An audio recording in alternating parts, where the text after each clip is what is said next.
Hello students, I am Anurag Rai. In this video, I am going to explain chapter first from your poetry section, English Literature Flamingo, NCERT, class 12th. The name of the poem is My Mother at 66, written by Kamla Das. In this poem, the poetess tells us about the appearance of her mother at old age and also about her fear of losing her mother someday. तो इस कविता में कवियत्री कमला दास और कविता का नाम है my mother at 66, मतलब 66 वर्ष की उम्र पर मेरी माँ, कमला दास के द्वारा लिखी गई है। ये पोयम में हमें बुढ़ापे में कवियत्री की माँ का अपीयरेंस जैसी दिखती थी वो उसका वर्णन करती है और अपने इस डर को भी एक्सप्रेस करती है कि वो एक दिन कभी अपनी माँ को खो देगी। So I will translate and explain the whole poem from English to Hindi and there will be line by line Hindi explanation. But before reading the poem, I would like to tell you something about the poem. That the whole poem has been written in a single sentence using commas. Okay. And before starting the poem, I would also like to tell you something about the poetess. So about the poet. Kamla Das, 1934-2009, was born in Malabar, Kerala. कमला दास 1934 में पैदा हुई, सन 2009 में उनकी death हुई। ये केरल राज्य के मालाबार में इनका जन्म हुआ। She is recognised as one of India's foremost poets.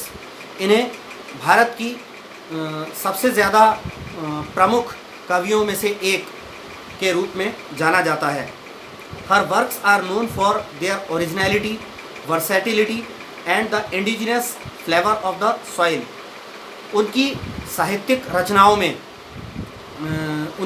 रचनाएं जो हैं अपनी जो हैं ओरिजिनलिटी यानी अपने खालिस विशुद्धपन असलीपन और अपनी वर्सेटिलिटी मतलब बहुमुखी प्रतिभा और मिट्टी की स्वदेशी मिट्टी की गंध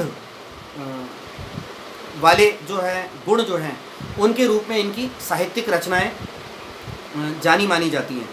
कमला Das has published many novels and short stories in English and Malayalam under the name Madhavikutty. Some of her works in English include the novel alphabet of lust 1977, a collection of short stories Padmavati the Harlot and other stories 1992 in addition to 5 books of poetry। तो कह रहे हैं कि कमला दास ने जो है कई सारे उपन्यास और कई सारी लघु कथाएं और कई सारी कविताएं लिखी हैं और इन्होंने अपने पेन नेम मलयालम भाषा और अंग्रेज़ी भाषा में इंग्लिश और मलयालम लैंग्वेज में इन्होंने अपने कवि लोग होते हैं जो अपना एक अलग से पेन नेम रख लेते हैं, अलग से नाम रखते हैं कविताओं के लिए, लेखन के कार्य के लिए, उसको पेन नेम कहते हैं। तो पेन नेम माधविकुट्टी के तहत इन्होंने अपने काफ़ी सारे साहित्य की रचना करी। कई सारी उनकी जो इंग्लिश में लिखी हुई रचनाएं हैं उनमें शामिल होती हैं अल्फ़ाबेट ऑफ लस्ट 1977 में लिखी गई, अ collection of short stories Padmavati the harlot और अन्य कथाएं 1992 में। इनकी लिखी हुई पोइट्री की 5 बुक्स के अलावा ये हैं। She is a sensitive writer who captures the complex subtleties of human relationships in lyrical idiom. My mother at 66 is an example. कवियत्री जो है वो एक संवेदनशील लेखिका है जो कि अपनी कविताओं में एक गीतात्मक रूप वाले मुहावरे जो हैं उसमें मानव संबंधों के जो जटिल सूक्ष्मताएं हैं इनको अपनी कविताओं में शामिल करती हैं। मानव संबंधों की जटिल सूक्ष्मताओं को एक गीतात्मक मुहावरों के रूप में ये शामिल करती हैं।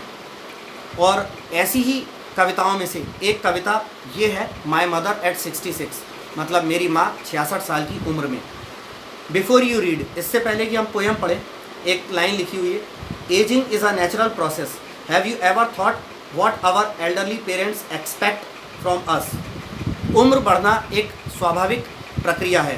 क्या आपने कभी सोचा है कि हमारे बड़े बूढ़े, हमारे बुज़ुर्ग माता पिता हमसे क्या आशा रखते हैं। तो अब now from here our poem starts and the whole poem has been written in a single sentence. पूरी पोएम एक अकेले सेंटेंस में लिखी है, बीच बीच में कॉमाज हैं, तो हम कॉमा वाली जगह पर जो है अल्प विराम जो हैं वहाँ पर रुकते रहेंगे, उतने उतने का ट्रांसलेशन करेंगे। Driving from my parents home to Cochin last Friday morning I saw my mother beside me. लेखिका कहती है, लेखिका अपने घर आई हुई थी, वहाँ से वो वापस जो है शुक्रवार की सुबह कोचीन के लिए निकली। तो अपने घर से वो जो है एयरपोर्ट तक जाने के लिए कार में बैठकर लेखिका जाती है। तो बोलती है कि पिछले शुक्रवार की सुबह मैं अपने घर से वापस कोचीन जाने के लिए कार से निकली, मेरी माँ मेरे पास में बैठी हुई थी।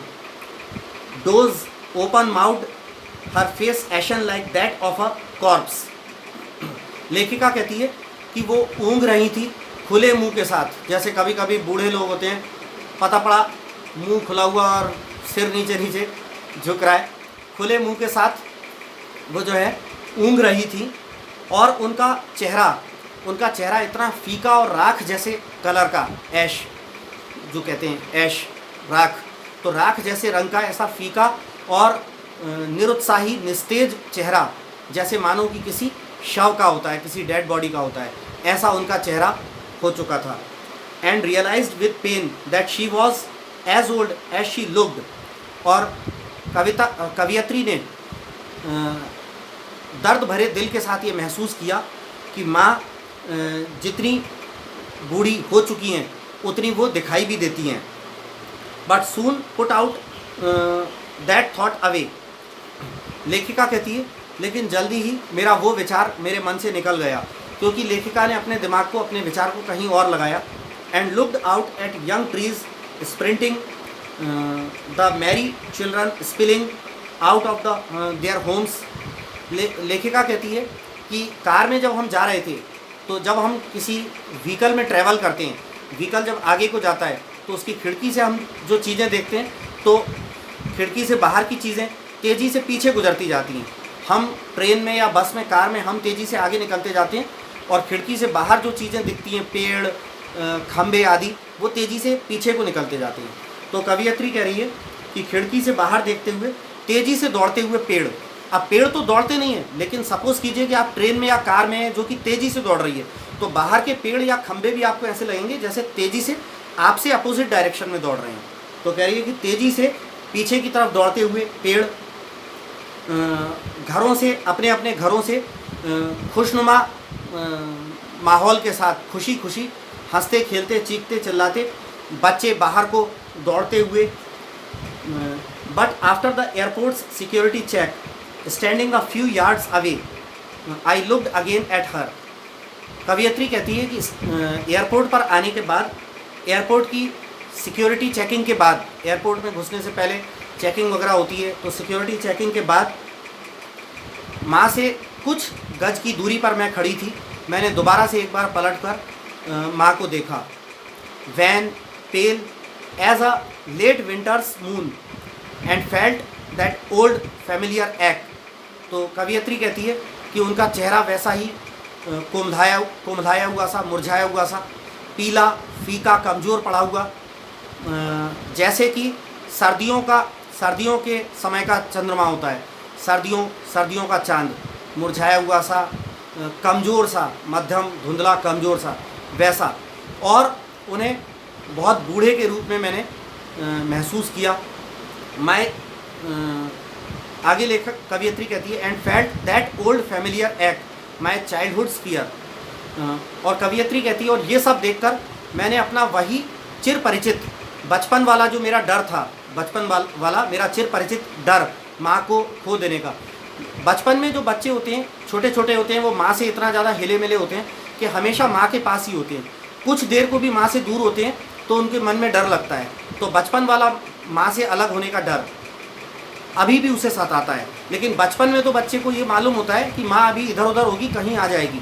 लेकिन अब कवियत्री को डर कैसा हो रहा है? अब कवियत्री को लग रहा है कि अब माँ इतनी बूढ़ी हो गई है कि अब शायद मैं उन्हें कुछ दिन बाद हमेशा के लिए खो दूँगी। आगे कवियत्री कहती है कि but all I said was see you soon Amma. लेकिन मैंने माँ से जो कुछ भी कहा, बस वो क्या कहा कि ठीक है अम्मा, जल्दी ही फिर मिलती हूँ। ऐसा कहा कवियत्री ने कि अम्मा जल्दी ही फिर मिलती हूँ। कवियत्री ने ऐसा क्यों कहा? क्योंकि हम जब किसी से बिछड़ते हैं, अलविदा लेते हैं, तो हम ये नहीं कहते कि मैं जा रहा हूँ, या तो हम कहते हैं कि मैं लौट कर आऊँगा, या हम कहते हैं कि ठीक है जल्दी ही आपसे मिलूँगा। तो हम बिछड़ते वक्त, विदा लेते समय ऐसी आशा रखते हैं कि हम दोबारा से मिलेंगे। तो कवियत्री भी ऐसी दिल में ऐसी आस के साथ कि मैं दोबारा से लौट कर आऊँगी, अपनी अम्मा से मिलूँगी, इस तरह से उन्हें विश करती है कि ठीक है अम्मा, जल्दी ही फिर मिलूँगी।